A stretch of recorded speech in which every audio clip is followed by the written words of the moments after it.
please. Thank you.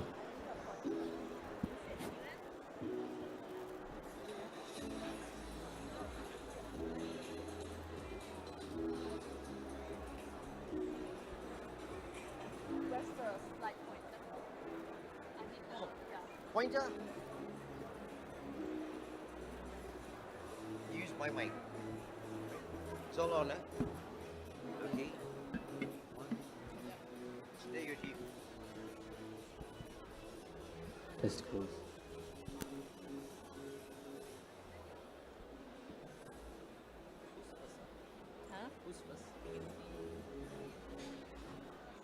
Hi, good afternoon, everyone.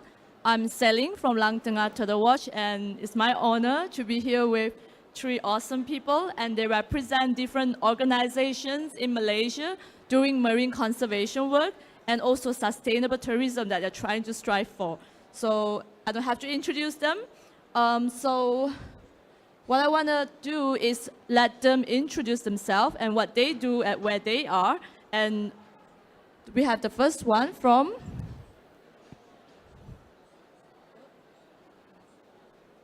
It's not working. Where's the... Yeah, so we have Tanya, who's going to tell us more about their work at Tengah Island. Hi, everyone. Thanks for having me. So TIC is a registered non-profit organization based in Mersing, Johor. Our focus is on the conservation of the natural environment through practical and scientific projects, and also through community involvement and awareness and the promotion of responsible and sustainable tourism practices. So our project originally has its roots actually back in 2014 when dive staff at the resort Batu Batu noticed that sea turtle nests on the island were being poached. So they started the island's first hatchery in collaboration with Department of Fisheries, and the projects grew from there. So as scientists joined the team over the years and the work expanded to cover more projects and more locations, we realized that to do what we wanted to do, we were outgrowing the resort. So in 2019, we registered as an independent NGO. And since then, our projects have expanded to now cover several different islands where we carry out reef and seagrass conservation, monitoring and mapping, beach and underwater cleanups, and also coral rehab. In addition to that, our team is collecting baseline monitoring data for green and hawksbill sea turtles across Johor. And our outreach program works with schools, local communities, tourists and tourism operators and resorts as well. That's it. Thanks, Tanya. So what about you, Jit? What do you do? And do you want to introduce more about your organization? Yeah, sure. So I'm Jit Vendra, the marine biologist at Tropical Research and Conservation Center. So I'm representing TRAC here today in Dive Expo. We are based at Pom Pom Island, Semporna. So the furthest point within Malaysia from KL is Semporna. And at Pom Pom Island, we are a marine research and conservation center, meaning that we conduct marine studies, research studies, and conservation activities. So these images is basically from Pom Pom Island. We are based and funded by volunteers from around the world and also nationally. We do projects when we talk about marine conservation. We do underwater cleanups, collect discarded fishing lines, underwater cleanups, marine debris for this. And then we also have a research program doing turtle facial ID. So we do have a huge population of marine turtles, mainly green turtles, and we ID them into our database. So all of this is our research, and for conservation, we also do beach cleanups, community engagement, and that's pretty much it for us. Yeah, thanks, Jit. When was TRAC set up? TRAC started at Pom Pom Island in 2011. Okay, founded by the late Steve Oakley. He passed away, unfortunately, in 2016, and now TRAC is brought forward by the next new generation. Okay. Right. Thanks, Jit. And so we have one from Borneo, and Tengah Island Conservation is actually based in Johor. So we're going to go to Terengganu and Perhentian Island with Hidayah.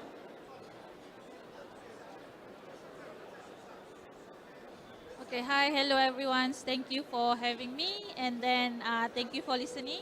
So my name is Hidayah, so the project manager for Perhentian Marine Research Station. So we are based in Perhentian Islands, Terengganu. So basically, for PMRS, it was been established in 2017 by the social enterprise. So it's a tourism company called Fuse Ecotier, and then we've been the aims of the project on the islands is basically to oversee the assessment, oversee the health of the ecosystems over there, including reef and also seagrass, and then work together with the stakeholders around the islands so that the marine resources of Perhentian Islands can be sustainably managed. Yeah, so that is the introductions a little bit. And then we work also with the volunteering programs, and then especially closely with the Marine Park Department, so the like government agency, just to see how things can be managed locally, and then can be adapt to suit the stakeholders on the islands. Yeah. Thanks, Hidayah. So yeah, so we're talking about all of them doing conservation work, and not just turtles, but corals, educational outreach, and a few aspects. So I would like to know more from Tanya. So how do you find it challenging to actually balance between conservation and tourism? You know how sometimes tourism has impacts, right? And on conservation, like the marine resources. So how do you go about that, and what are the challenges that you face? So TIC actually we work quite closely with the tourism industry, both in terms of working with tourists and the tourism operators and resorts themselves. In terms of us working with Batu Batu, we've actually been really lucky because they are quite committed on their sustainability journey. So recognizing that they're not perfect and there's still a lot of work to do, they want to minimize their impacts and to do the right thing, you know. But it's not always so simple. So we work with lots of different operators and lots of different resorts. For many of them, the barriers are economic. So it's not always financially easy to become more sustainable, particularly after the pandemic. So I think it's been a lot harder for tourism operators, resorts, different tourism businesses to kind of invest in sustainability when they're still struggling to survive and to recover from that time. So that's been a new challenge for us, kind of restarting those conversations and getting people engaged again in that when they've just been in survival mode, just trying to keep their businesses running. For us, we try to take like a holistic approach and look at all aspects of the business, and we try to understand them as a business player. So sustainability, we always talk about the environment, but it actually has different pillars, and the environment's just one of them. So the economics, so being financially sustainable is part of it, investing in the people that work for the tourism organization, protecting the local communities, respecting local cultures are all part of it as well. So we come at it from an angle where we're also trying to propose solutions that work for their tourism operation, that's not going to harm their business, it's going to benefit them and the environment and support the local communities, you know, all in one shot. So I know that you guys are actually doing like a waste management project, and I would see that as part of like a sustainable tourism. Do you find it difficult to actually promote that among the tourism stakeholders there? So waste is obviously a huge problem on islands, and it's really hard to manage because there's no kind of municipal infrastructure in place. It's a big focus is on getting all your materials, everything you need to the island. That's hard enough. So getting rid of it at the end is really difficult. So most resorts, most operations actually, they just burn or dump the solid waste, and the sewage treatment. We've seen lots of different systems on the island, ranging from outright dumping into culverts in the ground to sort of septic tanks and old systems that were fit for purpose maybe years ago, but now are over capacity and are leaking out. So a lot of the operators that we connect with, they're interested in doing better for waste management, and they're they want the solutions, you know. So a lot of them, they just don't have the kind of maybe the time or the bandwidth to search for those solutions, to find things that work. Maybe they've tried different things in terms of sustainability or waste management over the years and they failed, and so they've kind of lost faith in it. So most people are really open to have the conversation with us, but they want to see solutions. They're like, yeah, okay, so what are you going to do? You know, what can you suggest? What works? So as well as doing the kind of baseline studies on what's happening with the waste on the islands, we also are coming with pilot solutions for the communities and the tourism operators to see what works. Can you share more about the pilot operation between the local communities and stakeholders? So what is the end goal and how far do you think that you can achieve that? Like how soon? It's a long process also. Obviously we reach a certain point where we can do things on the ground and with the tourism operations, and then we also need government involvement for certain things, especially with the wastewater. That's a pretty big step. So it obviously depends a lot on kind of local authority commitment and time and priorities to be able to support and move things along. For us, on one of the islands we're working, the solid waste management is going really, really well. So we're at a point where a lot of the waste that was previously being burnt or dumped is now being separated and recycled. And a large proportion of the food waste from the resorts, which is huge, is being composted, and we've started a community garden on the island too. And we've also got community members from the island who are employed and working on the project also. So that on that side, you know, it's pretty promising and definitely scalable to other islands. So besides waste management with all the tourism stakeholders, do you actually engage more in other aspects as well, like maybe like conservation activities or any other research activities that you guys do? Yeah, so I think like many NGOs, we do educational talks and activities. We have a conservation center which guests can visit. They can participate directly in beach cleanups. And also we have a turtle hatchery. So with the turtle hatchery and hatchling releases, we kind of aim to promote turtle tourism best practice in a way and highlight how it should be done ethically. So our hatchlings are released as soon as they hatch. We don't obviously allow touching or petting or flash photography or anything, and we kind of emphasize the fact that the turtles are not there for the tourists, but it's the other way around. And one of the interesting things as well is obviously the revenues that can be generated from tourism. So there's one aspect which is minimizing the negative impacts of tourism, and then there's the potential for tourism to actually have a positive impact on the destination. So tourists might buy merchandise or donate or adopt a nest, but we've also trialed this year with Batu Batu Resort like an opt-out donation, which is on their bill, and there's a 70% uptake rate for it so far. So because the tourists can see the work that we're doing and they see the impacts on the local environment, they're quite happy to kind of give to the organization and continue the work. That sounds awesome. I hope that we'll see something happening with all the tourism stakeholders, especially with the waste management that you guys are doing now.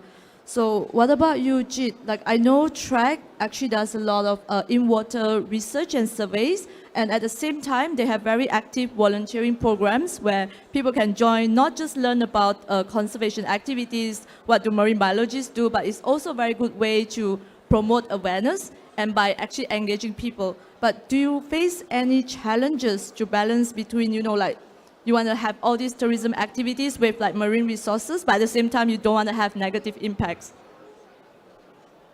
Yeah, so I guess to be honest, it can be very easy to be frustrated with tourists, especially when they're not aware, trampling on coral reefs, dumping their trash on an island, right? But I think honestly also, no one does this maliciously. No one crashes on the corals on purpose. It either they really suck out their buoyancy or they don't have the awareness. And I guess at some point in time, we also did not have that awareness. Okay, so it's all about sharing and normalizing discussions like this, having the forums like that. And I think it's not just the duty of NGOs and conservation places to preach this, but every resort also holds that responsibility to talk about conservation, because as Tanya spoke about sustainability, economic sustainability, for your resort to be sustainable, you got to also keep your stock, your capital stock intact. Okay, it shouldn't be diminishing. So that is one of the challenge, understanding tourists where they come from, and also to overcome that, speak more about it, also win hearts and minds with this aspect. And then the second challenge will be marine debris. Okay, also again, Tanya spoke a lot about poor waste management in depth, about how it's lacking in a lot of islands here in Malaysia. Similarly, even worse in Semporna. Okay, if you don't have a dustbin or you don't have a system to dispose your waste, the only thing you can do is dump it out of your wherever you're sitting, right? So the trash is going to be coming still in every single day. We can spend time collecting, doing beach cleanups, collecting, picking up these marine debris, but knowing the fact that the very next tide, the trash is going to come back, it's very demotivating. So it feels like insanity, picking up again and again, dumping it in a place where, who knows, it might just be dumped back in the ocean, right? So I guess the only benefit with doing beach cleans in that sense, one of it, in my opinion, is the people who join the beach cleanup, they think twice before using the single-use plastic or before just dumping it when we have the privilege to dump it somewhere in a proper disposal system. So yeah, those are the two challenges we face that I can talk about briefly. Yeah. All right, thanks, Jit. But what about any challenges working with any of the tourism stakeholders over there? And in terms of tourism stakeholders, I think generally people are quite receptive. It's just a matter of how we convey the message. And we also need to ensure that they profit from doing something like that. Unfortunately, it's basically if you don't contribute to, let's say, a beach clean, a community beach clean between the resorts, as soon as your tourists walk out of your resort range, they will see the trash, right? So it's a matter of conveying and selling it to them. So, so far it's been quite receptive, and the challenge is just bridging that ego that people have with each other sometimes. Right, thanks, Jit. And so, Hidayah, you're at Perhentian, and I know, unlike the other two islands, Perhentian has a lot more tourists and perhaps stakeholders that you have to work with. Would you like to share more about, how do you engage with all these tourism stakeholders to, do sustainable tourism and while conserving marine resources? Okay, so for Perhentian, as you mentioned, is a very popular tourism islands. And then the socio-economics of the island is that the community itself involved directly to become tourism player, snorkel operators, dive operators, and so on. So like the way we're doing is build up a relationship. So it's not an easy, and then it takes such a long time. So I've been in Perhentian for 5 years now. And then, so like along those 5 years, I really can see the changes, how acceptive they are towards what we are doing. So like the relations that we have now is based on the trust. So I respect their livelihood, the way they earn their money and then sustain their families, and then they also kind of like accepting why we are doing all those conservations, and then try to implement things, rules and regulations of the marine park so that the resources can be sustained longer. And then in a way, for PMRS itself, that's why we started our research activities, collecting the data so that we have all those reliable data set. Because when we talk to the stakeholders, they kind of like, oh, so this is what's happening on the islands. And then for the community, so we live with the communities of Perhentian. So we live in the village of Perhentian Islands, and then we started to build up the engagement and then empowerment program for the local kids, so that those are basically now joining my team. So we have 18 of the local youngsters, like young adults, who've been in Perhentian since they were born there, and then live up onto the islands, and then now they're joining us to do assessment, surveying, and then so this year we are able to establish rapid response teams where these young adults of Perhentian Islands are the ones who are collecting those nets from the reef ecosystem. So basically, they really can see what is happening. And then for tourism player, in a way, for dive shops, is very receptive in perhentian. So they kind of like interested knowing that they also can contribute. It's not easy to get them recognizing our work, especially we try to push for eco diving practices, and then trying to like limiting, how do I say, so like limiting the assessments of the divers. So maybe a certain dive sites can be assessed only by advanced diver, so that is can be reducing the stress to the ecosystem. So that is how we kind of like building up the relationship. It takes some time to get the recognitions, to get like the names out there for PMRS to be able assisting and then assessing the situations in perhentian, but it's happening in a way.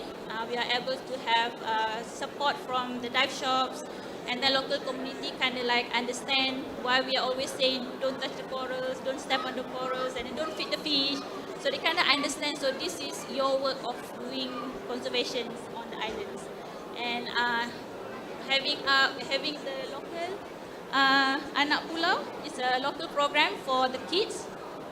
So they've been certified as the divers, and then they've been trained to be able to join the conservation project. So it's kind of like they also benefiting from us as a conservation station, and then we are also benefiting in a way promoting sustainable management of the islands, and then also eco practices of the islands. So the challenges is in a way to getting them understand and then involving themselves with our activities. Right, that's really interesting because before I joined Lang Tengah Turtle Watch, I was in Perhentian as well, and I was part of the team who was teaching the kids then, and they were like 5, 6, 7 years old, and now they are what, 17, 18, and they are part of this group called Anak Pulau, and they are doing a good job in trying to train them to actually, you know, take that ownership, stewardship to look after the island. And I think, do you think this is like something that's going to be ongoing? Like, so you continue getting more and more. How many Anak Pulau do you have in the group now? So I have 18 for now. So everyone has been trained from open water, and then next week some of them are doing rescue diver. So 18, and then some of the stakeholders also participate as a rapid response team. So up to 23 people so far registered, and then if we have activities, especially reporting coming from stakeholders for GhostNet, so this team will be mobilized to get them removed from the reef. Right. So, you know, when we talk about sustainable tourism, then it's quite a common term to hear about carrying capacity. So, do you all face the same issues of like there are actually more and more tourists, or like, you know, when you have volunteers as well, do you like limit the number of people who come and help at one time? Yeah, maybe. Okay, so for Pom Pom Island, it's still not that famous compared to Mabul in the area or Sipadan. Normally, Pom Pom is a lesser known island, which is a good thing because we don't want too many people. But compared to previously, before the pandemic, there were more tourists at Pom Pom Island. Now, after the pandemic, the flight tickets are still pricey. So the level of tourists is still below what it was before. And for us at Trek, at Pom Pom Island, our carrying capacity is based on how many tents we have available. So which is not that many. So it's a good thing as well, because then everything goes smoothly with the projects and activities. Yeah. What about in Tengah Island conservation? Because I know you guys actually work around many islands, and I think like, yeah, how do you actually ensure that, does it have an impact like when you have too many tourists, and how do you ensure that all the operators, like, you know, the more people, the more money, right? Yeah, so it's definitely an issue, particularly with kind of day trip snorkel tourism, and it's a bit of a booming industry where we are. So every year, more and more people get boats and come out to the islands because they can earn money, and the more people you get on the boat, the more money you get. So we're obviously trying to promote a model of sustainable tourism with less people and higher prices for a higher quality experience, and you still get a good yield. And again, local operators were much more receptive to those conversations before the pandemic. And so we're still building back those relationships, you know, and trying to keep the conversations going so that when the time's right for the operators, we can work on those things. It definitely has an impact on the reefs. You can see it from our reef survey data, that where there's day trip hotspots or tourism hotspots where the sewage isn't managed properly, that the health of the reef has deteriorated hugely. And you can also see where we are, there's certain islands that are not open for tourism, and the health of the reefs is some of the highest in the country. It was on the news a few weeks ago. So the data also backs it up. For us, in terms of our volunteer program is located on Pulau Tanga, and Pulau Tanga, there's 22 villas in the resort that's there, so their footprint's quite small. And for us, we also only take a small number of volunteers and interns at a time, probably between 4 and 8. And that's partly to do with the size of our accommodation, but also it's the right amount for our projects, and to make sure that the volunteers and interns that work with us can get really involved with real conservation work, that our staff have the time and the capacity to train them, you know. Yeah. Yeah, thanks, Tanya. So it's the same with Perhentian. I think, yeah, the number of the tourists are increasing and a lot, and of course not including day trips. How do you deal with that? Because I know you focus more on community work, training the locals to actually take stewardship of this, but what about, like, in general, the number of tourists impacting, like, their impacts? So for Perhentian, it's obvious the numbers increasing, and then Perhentian itself blooming started, I believe, in 2016, and it's carrying up until 2019 before pandemics, and then now it's started coming back again. So yeah, the trips, day trips packages is increasing. I think it's double because it's accessible. How accessible Perhentian it is from the mainland, and then how easy it is to get day trips and then coming back to the mainland. So like more numbers is coming up, and then how we sort things out with the day trips and the numbers of tourists in a way. Okay, so I don't, so like PMRS itself, we don't really have authorities to restrict a certain area, but so I believe that the way that the Perhentian workings now is a certain reef area has been designated for day trip package, and then we got a little bit help from the resort itself, like a certain beach has been, so we got resorts on the beach, so it's kind of like, it's supposed to be public beach, but because the resort is occupying those green beach, and then it somehow can be a private beach in a way. So it's also help us to restricting a day trip package into a certain part. But we really can see the changes of that reef area where we have concentrated numbers of snorkelers, and then the reef area started to degrade this year, especially because more family days and then more tourists, like day trip, picnics, and then the numbers of trash has been dumped onto the beach also increasing. So at least in a way, we have that one area that we are able to manage, and then we are able to strategize how to reduce the numbers of trash over there, and then we work with the MDB, the City Council of Besut, so that they can concentrate more on that particular beach area that full with day trip package and then one day tourists, so that they are able to collect the trash from there frequently, compared to, like, they do have contractors collecting 3 days a week for the waste management from the islands to the mainland. But so we requesting they to specifically focusing on that area of the beach, which is Teluk KK. I believe you know that area. So, and then they can focusing on that, and then we also engaging with the so there are small stalls over there. So basically, the plastics, the food packaging is coming from their stall. So we engaging for engaging them in a way we providing the bins so that they can help up to sorting all those trash and plastic, to bring back to the village if possible, and then if not, the city councils, the contractors will come and then pick up from there.